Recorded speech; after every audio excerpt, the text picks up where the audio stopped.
is Sergio Rabatan, and I'm presenting Project 4 for CS312. Let me start by restarting the website. It will create a new, it will take me here. So as you can see, I have the different posts that I have in the database listed here dynamically. I can sign in, Alice. That's one of the user profiles that I have in the database, and the password is password1. I can get into the website, and then I have the option to either edit the post or delete it. If I do a deletion, then it gets rid of the post. Otherwise, I can edit the post and it comes back. I have the option to either create a new post or to sign out and sign up. Let me actually get to the coding because that takes a lot of time to explain. These are the libraries that I'm importing. I use this one for debugging. This is the information to get into the database. This is what I need to use for the debugging so that this actually works. This is for authentication of the user that I'm currently, well, when you sign in, that's what you use to actually check if it works. And then this is getting the username, the name and the password from the database. If it works, then it gets this message, otherwise it gets the invalid credentials, and this is here that in case that it doesn't do anything from the, well, it doesn't get any information from the backend to the front end. This gets the information for the post, gets the ID, the title, the body, the creator, and stores it, well, it gets that from the table blocks.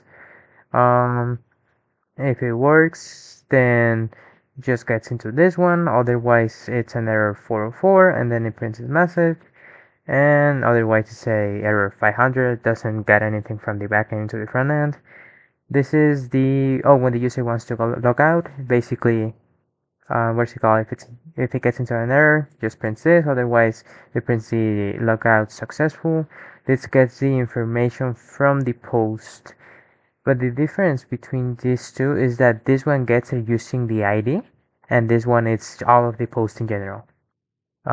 This gets the authentication for the user. If the session is right and the got a user, then it gets this. Otherwise, it prints the error. And it sends the information to port 8000. This is the index.js.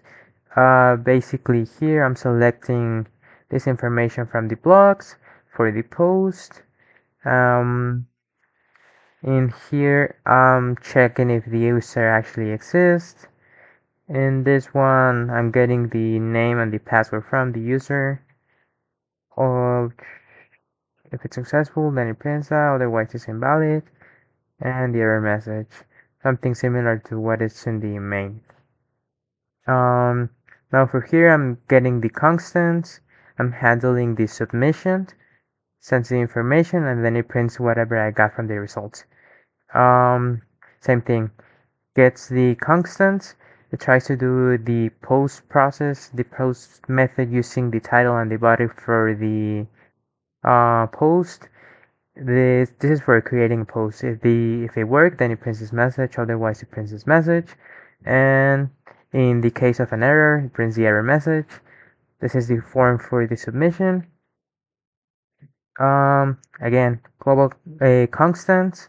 This is just the path. I'm using config to get into the what is it called?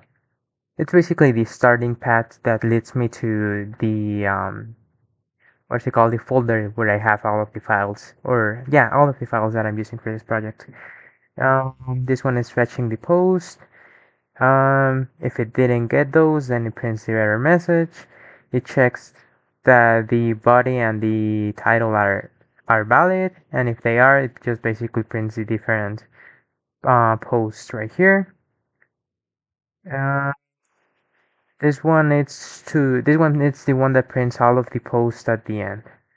It has the sign in button, the signed up, the create, and this is the edit button, the delete, and this basically it's kind of like a for loop that continues printing these values based on what is passed from the database, and this is basically the same thing, but for what is it called?